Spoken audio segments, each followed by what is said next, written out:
Le budget des communes, comment ça marche? Le budget d'une commune est constitué de dépenses et de recettes. Les deux premières sources de recettes sont les impôts locaux et les financements de l'État. D'abord, les impôts locaux. La taxe d'habitation, payée par tous les habitants, et la taxe foncière, payée par les propriétaires de biens immobiliers.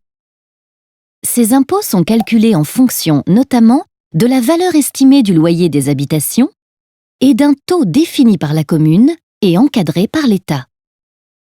À ces recettes fiscales s'ajoute un financement de l'État.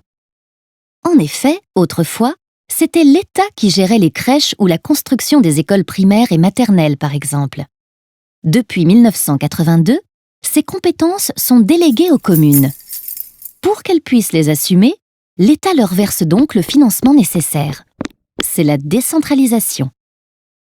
Par ailleurs, comme les loyers varient selon les communes, les recettes provenant des taxes d'habitation et foncières peuvent être très inégales d'une commune à l'autre.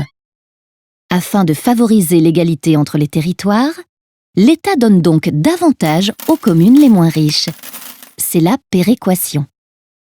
Les communes peuvent également avoir recours à l'emprunt auprès des banques, mais uniquement pour investir dans des équipements durables, comme un centre de loisirs. La commune ne peut donc pas s'endetter pour rémunérer ses employés municipaux, par exemple. Les dépenses, elles, peuvent être de trois types. Les dépenses de fonctionnement, les salaires des employés municipaux, les subventions aux associations ou encore les indemnités du maire, par exemple. Les dépenses d'équipement, la construction d'une école, d'une ligne de tramway ou d'une installation sportive, par exemple. Et le remboursement des emprunts. Chaque année, avant le 15 avril, le budget est soumis au vote du conseil municipal, assemblée d'élus qui prend toutes les décisions pour la commune. Pour améliorer les services et réaliser des économies, la quasi-totalité des communes a choisi de mutualiser certaines dépenses, comme la collecte des déchets et les transports. Pour cela, elles ont formé des groupements de communes qui disposent chacun de leur budget, alimentés en partie par les communes membres.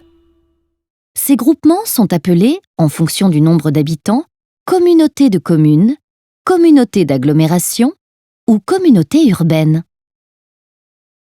Tout comme les finances de l'État, les finances des collectivités intéressent de plus en plus les Français. Elles seront ainsi au centre des débats lors des prochaines élections municipales.